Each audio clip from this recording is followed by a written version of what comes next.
Welcome to the Sexpert interview. Today is my special guest, Belah Rose, and she has a podcast that I listen to called Delight Your Marriage. In fact, her podcast is ranked in the top 30 relationship podcasts available. She's an internationally acclaimed sexpert, sex and intimacy coach, and her podcast has been heard by hundreds of thousands of people in over 155 countries worldwide. My wife bought one of her books, Delight Your Husband, a few years ago, and we're hooked by her sincerity and the Christian values that she brings. So that's a great benefit, I think, to having someone like you, Belah, today.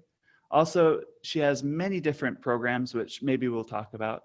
And anyway, she's a genuine person and has a great message to share. So welcome today. Thanks, Dan. I'm so grateful to be here. Great. Hey, I want to know, how'd you get started? Like, did you ever always want to be an intimacy coach? Great question. Not at all. Oh my goodness. So I think a lot of times we really, the phrase "our mess can be our message," right? So my first marriage, I was just really didn't understand sexual intimacy to a man. I was so insecure and humiliated and resentful even that he would want me to do such sinful things. And I was mad that he wasn't pure before marriage like I was. And we just had so much discord around sex, which resulted in divorce. And then I spent time away from God. I grew up in a Christian household, but then I was hurt so badly by a Christian man that I spent time away from God and just really pursued sex on my own. Just realized, you know what? Sex isn't a big deal. It's clearly not valued by my ex-husband, so I don't need to value it. So basically, I learned everything that I could learn outside of God's will. So lots of sad experience that I, really wish I didn't have. And then when I got married again, fell in love with a man who did honor and respect me and treated me well. Then when we got married, the being treated well pretty much fizzled out, and sex was strong in our marriage. But I was like, what's wrong here? Why are we still having discord and strife? And like, sex is great. What's going on? And it wasn't until I really understood, practically speaking, what the nature of a man is around needing respect and needing admiration as a man. When I got that final piece in place, now marriage is incredible, and sexual intimacy is a huge, huge piece of having a marriage strong. So really, it was that desire to help educate other women. Like, guys, we can do this. This is important, and we can go from real challenge and sadness and despair into a really wonderful marriage. And that's where it all started. That's great. So what were the steps you took to figure out that he needed more respect, or what changes did you have to make in yourself to make the relationship better? Yeah, I love that question, how you posed it, the changes that I made in myself, because what I thought was the answer was I needed to change him, and then everything would be better. So that was if the other person did all the changing and I didn't. That would fix it all if they would just do their thing. Yeah, but we can only control ourselves. And the beautiful thing, if you're listening, you probably are an action taker. You probably are seeking truth. You're probably seeking wisdom, which is awesome. So you get to be the one that takes the first step. That's a grace. That's awesome. So for me, I started reading books. I just was tired of crying myself to sleep. I was just like, there has got to be another way. So part of even doing my podcast and interviewing other experts and reading others' books and doing others' programs, it was like, I need to figure this thing out. What am I doing wrong? And so that was the key, was really to understand, practically speaking, what does it mean to respect him and treat him in the way that he receives love, rather than treating him like the way I receive love. So it's kind of the idea of, I give this idea with my clients a lot, is, if you're going to love someone else well, and you know they love cookies, you're not going to come and bring them a cake for their birthday. That is not loving them well. Even if you love cake, you're going to give them cookies, and then they're going to feel loved. And hopefully on your birthday, they're going to give you a cake. So the idea is you find out what your spouse loves and you give that to them. And when they feel filled up, it becomes easy to translate into how you feel filled up. So for me, I wanted to be cherished. I wanted to be known. I wanted to feel safe in my marriage.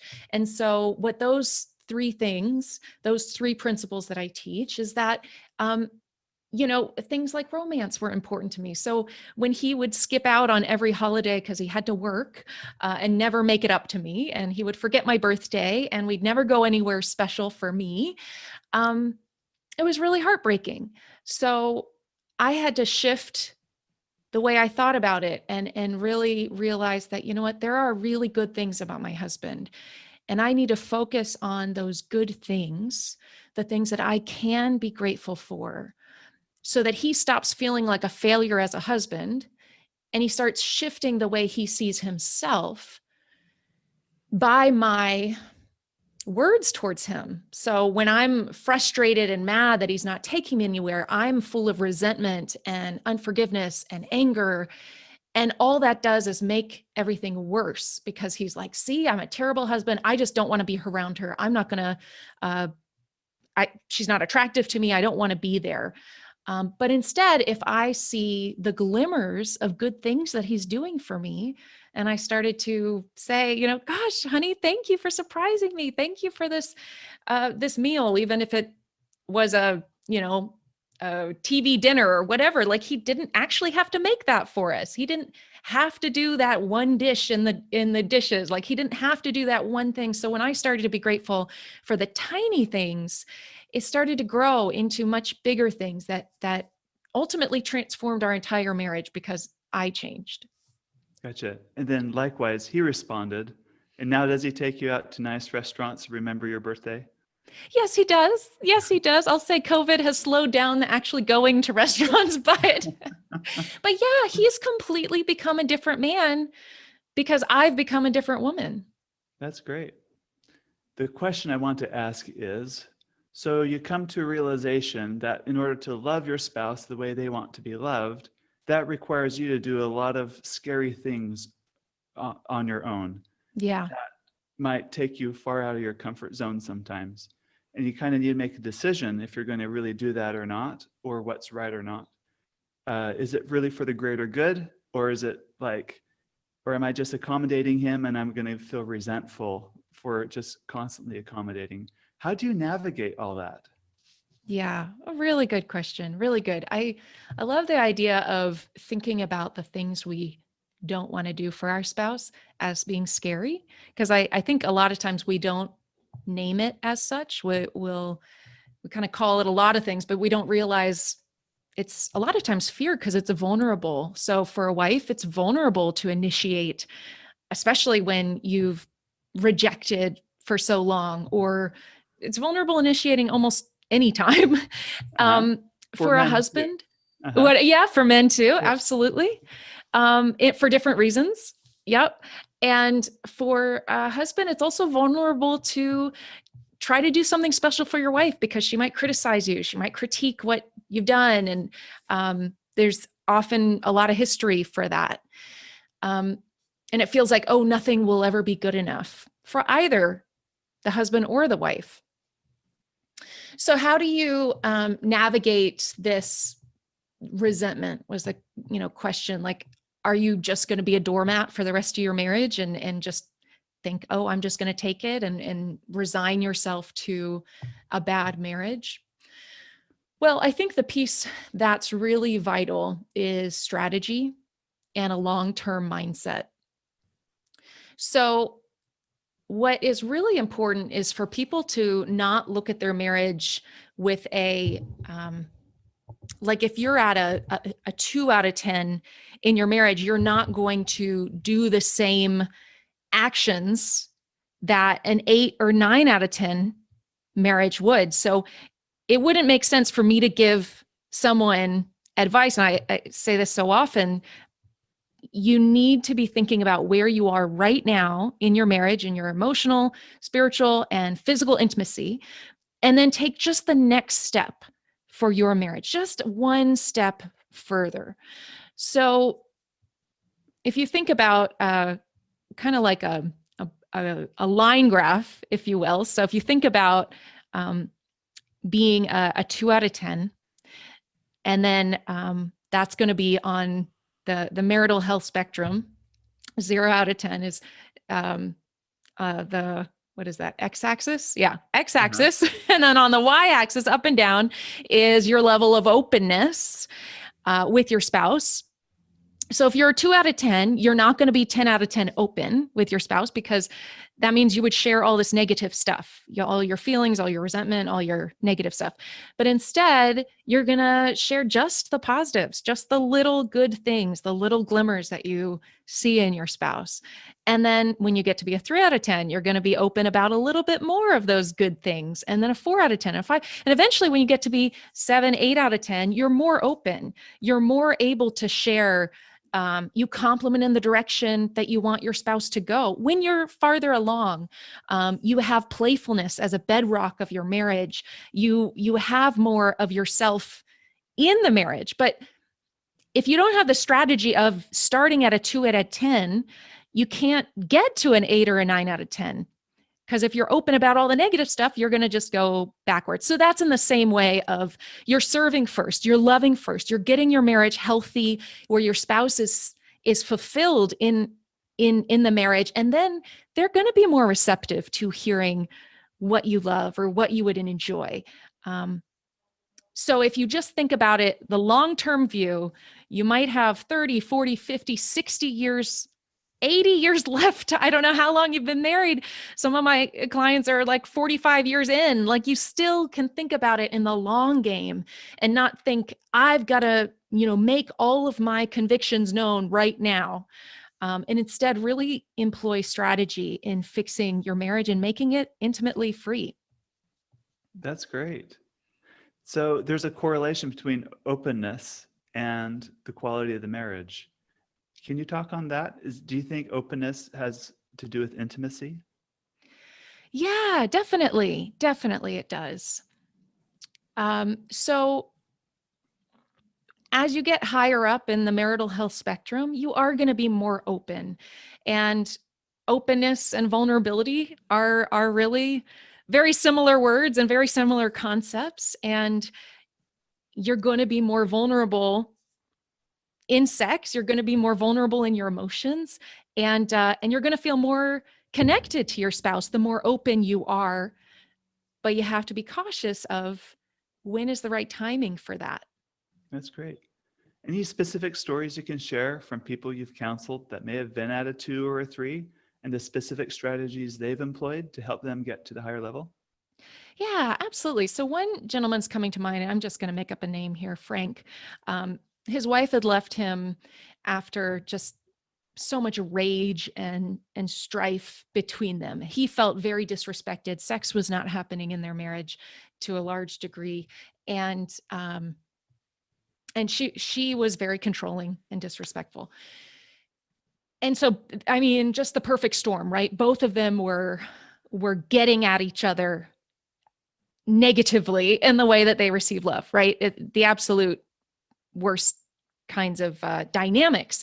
And so what he did was work in my Masculinity Reclaimed program. And what he did was really learn what it is that she needs to feel love. She needs to be listened to. She needs to be known for who she is. She needs to be cared about and thought about. And he needs to go through a process of apologizing for what he owns in the relationship. And then he was able to actually attract her back. And she then, he talks about how their marriage became more intimate than it ever had been after over 20 years of being married. And for her, she said that the miracle she saw in her husband was worth every penny. Like, it was just this shocking change. So he had to do a lot of work. And it wasn't until he really spent the focus and really decided for these months, I'm going to become a different man because my marriage is worth it for it to change. So yeah, he employed the ideas, specifically the principles of her needing to be known, her needing to feel safe emotionally, and then finally wholeheartedly cherished. And yeah, she responded. She ended up working with me as well, kind of in response to him working with me. And then it just, yeah, kind of exploded into this wonderful thing. He says every day now is like magic. So it's amazing. That's great. And I think you'd agree, women are drawn to strength, right? That's a masculine attribute that's really attractive. And it takes a lot of strength to apologize or to step up and change. And 100%. Yeah. it takes that strength, but that strength is, oh, so sexy. Yeah, it's true. It's true, which, in our society, we think vulnerability is weakness, but the truth is, I mean, that's courage is not, I love Brene Brown, there's no possibility of courage without vulnerability, without saying, gosh, I was wrong. That was a mistake. I'm sorry. And owning it. I have so many clients, women that are like, he'll never apologize. He never, and it's like, it's actually a strength to apologize. So yeah, I love that. Yeah, that's cool. Great. One of the things I love about your teaching, and this was in your book, Delight Your Husband, is some things that to do in the marriage bed require a lot of rethinking and a lot of new approach to how to approach it. Yeah. I don't know if I'm asking the question right. So No, it's true. Yes. I'm going to rewind and I'm going to edit that out. So. Okay. You're doing great.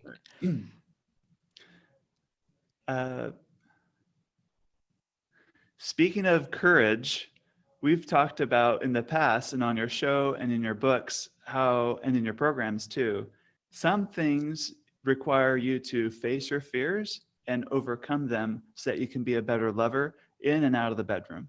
Can you talk on that a little bit? Specifically, like what are some specific strategies women and men could do to help overcome certain obstacles they have in their marriage? Absolutely. Yeah. So I think a big one, and Dan, I imagine that a lot of the listeners are men really hoping that their wife will be more free and interested and desirous in intimacy. But I think a lot of times women as well really are looking for guidance and help in insecurity in certain ways. And the truth of the matter is both men and women are insecure, as we mentioned, for different reasons.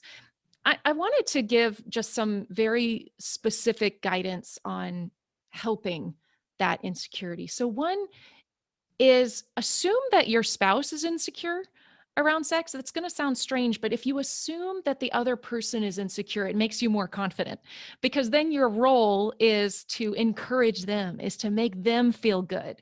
And so I want to just share a little bit about what men are insecure about and what women are insecure about, and how either party can make the other person feel better. So women are usually insecure about her body, whether it's good enough. She wants whether or not she knows what to do. She's also insecure about whether or not he's thinking about other women when making love to her.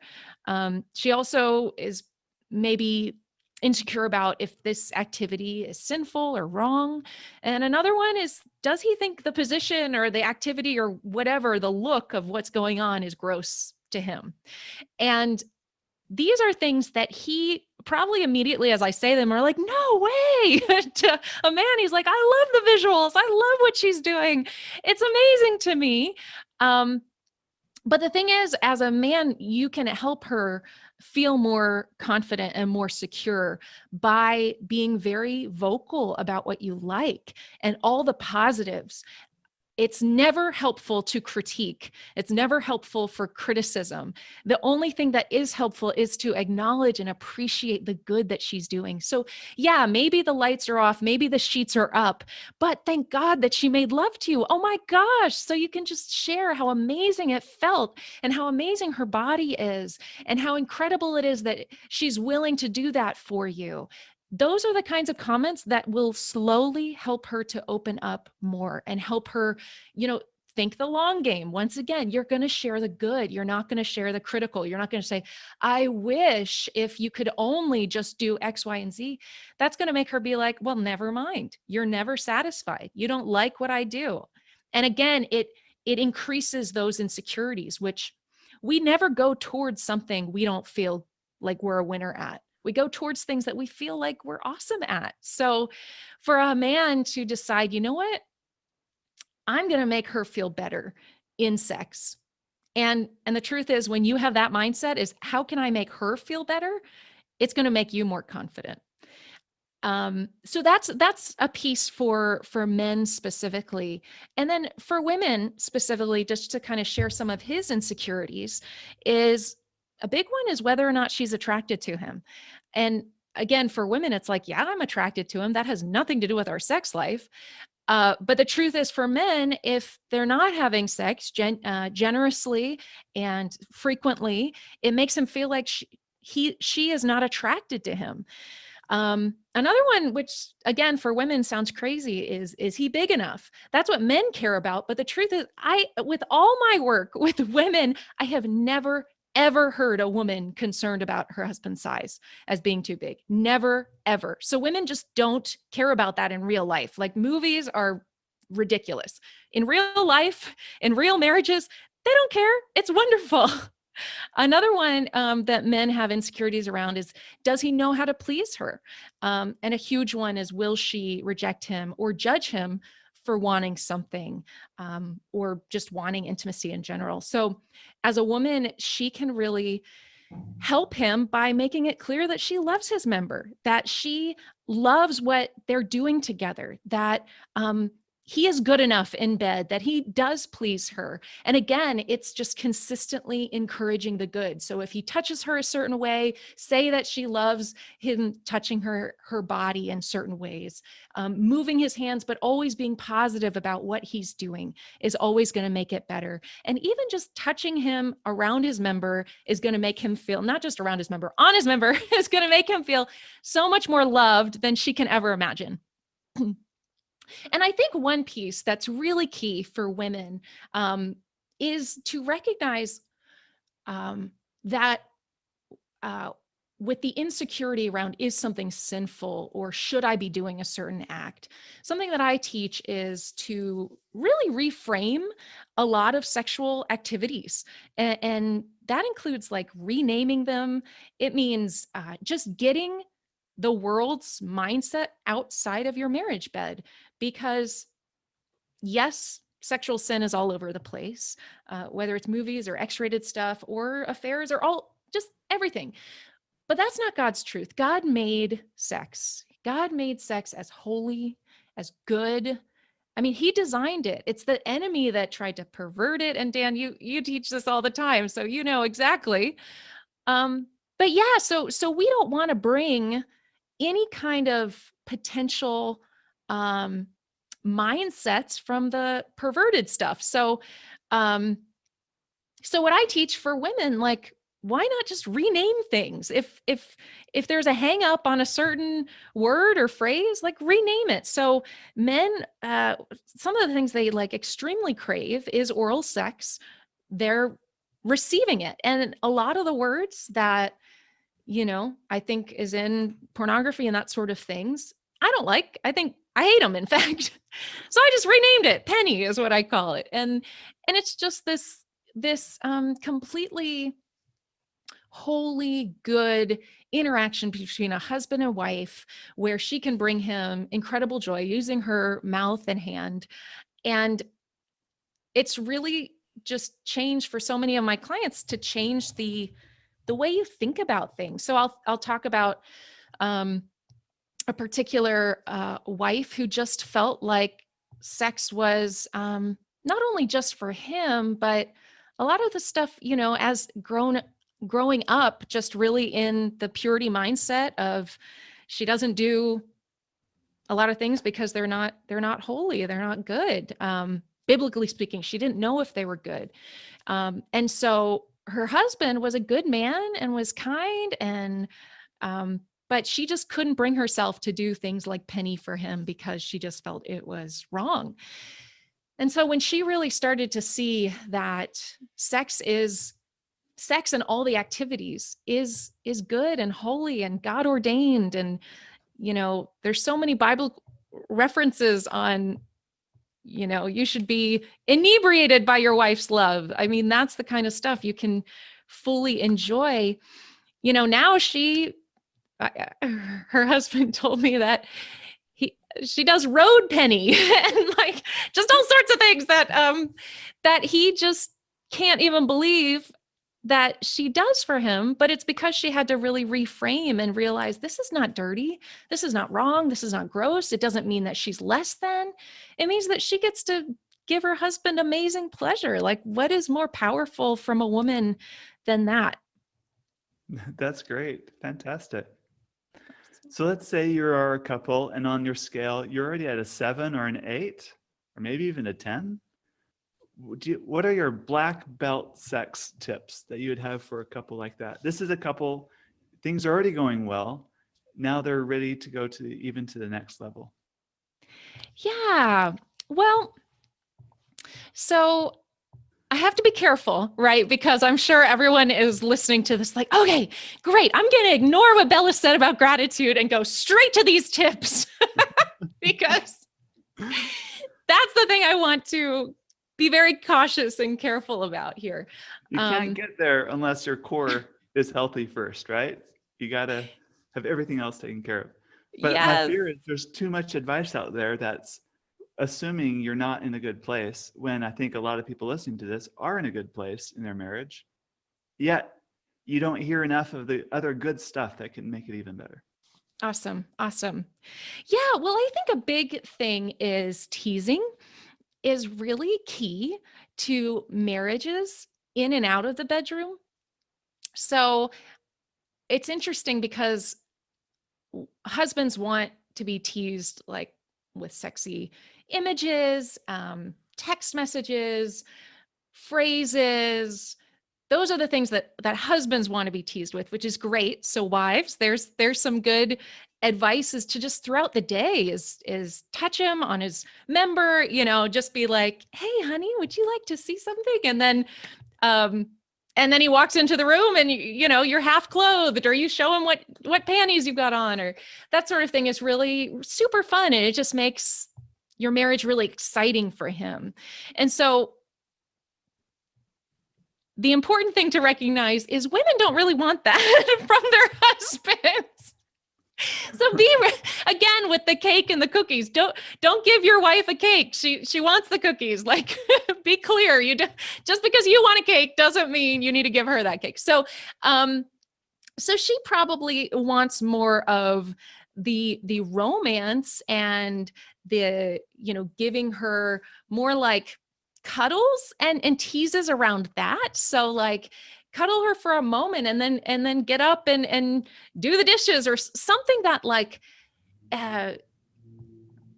is that she wants, but don't give her everything in that moment. So you got to be careful. This isn't like this isn't a withholding affection type of teasing. So it really is, like you said, Dan, with a 7, 8, 9, where non-sexual touch is a huge part of your marriage already.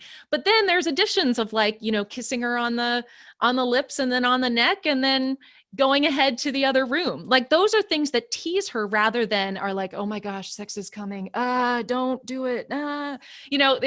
He really has to tease her without strings are going to be attached every time he kisses her or touches her. It's really key for her to actually be interested in sex, for him to tease her throughout the day in the way that she wants to be teased. And then the other thing for men is I would encourage just as much energy and discovery for her enjoyment as you want her to have for yours. So what unfortunately happens sometimes is, he either has an orgasm or before, after, or what have you. And then it's kind of like her whole, sexual desire, like it just isn't as important as his is the mindset. So, if you want her to care about your sexuality, you really have to care about hers. So that includes very slow approach to sex. So it can be, kissing her fingertips to her arms, to her shoulders, to her neck, and necks are super erogenous zones for women, to her collarbones, like really spend time on all these things rather than going straight to the genitals, straight to intercourse. That's just not necessarily what she is going to be super fulfilled by in sex. That's great. Good advice. Awesome. Good. And to passionately and truly love her for who she is, not just for sex. That's really about cherishing and the art of loving, wouldn't you say? Absolutely. Absolutely. That's great. Is there anything else you'd like to share? Yeah, absolutely. So one thing that I think is so important is that confidence in the bedroom is confidence outside of the bedroom and vice versa. And one way that you can get confident in the bedroom is really knowing your worth and your calling in this world. Like I said, I've worked with people who've been married just a couple years to 45, 55 years. And it's really sad when I see people who have been chasing sex their whole lives. And my encouragement is to decide a season. You're going to spend 3 months really pursuing a healthy sex life. You're going to pursue how to love your spouse well. You're going to pursue getting super strategic. You're going to pursue, fully forgiving your spouse for the past so you can move into completely motivated to serve and love them well. Give it a 3-month time period or 6 months, but don't say, this is going to be my passion for the rest, like these years and years and years. Like, give it a break eventually, like focus on what makes you happy, how to be passionate about. There's so many problems in the world that need help and need people who are excited to fix them. So let your marriage be what it's supposed to be, to fuel the rest of your life, but don't let it be the only focus of your life. Like Dan, you and I talk about sex every single day because we want to help others who are suffering.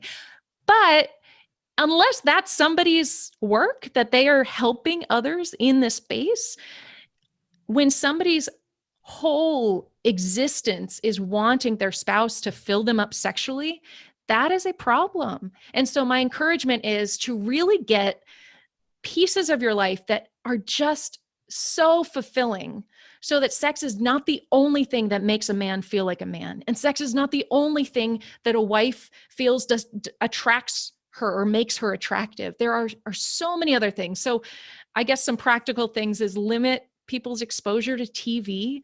Obviously, sexual content, limit that. Get off screens, go outside, do things that are passionate, that are fun, that make you feel filled up. Those are things that are actually going to make you much more attractive to your spouse.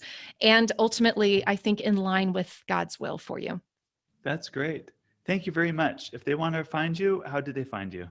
Yeah, well, I would love to just give a couple of resources since I've for men, if you're wondering why your wife rejects you or what the challenges are, why she's blocking your intimacy, I have a free PDF to give you. Go to delightyourmarriage.com/7 blocks. It's just the number 7 blocks. And that's for men. And then for women, for those who want to really break out of your insecurities and seduce your husband well, you can go to delightyourmarriage.com/tips. And those are my favorite seduction tips you can download. That's great. Well, thank you very much. You're so welcome. Thanks for having me, Dan. This is an awesome project. I'm really excited for it. Yep. We'll catch you again.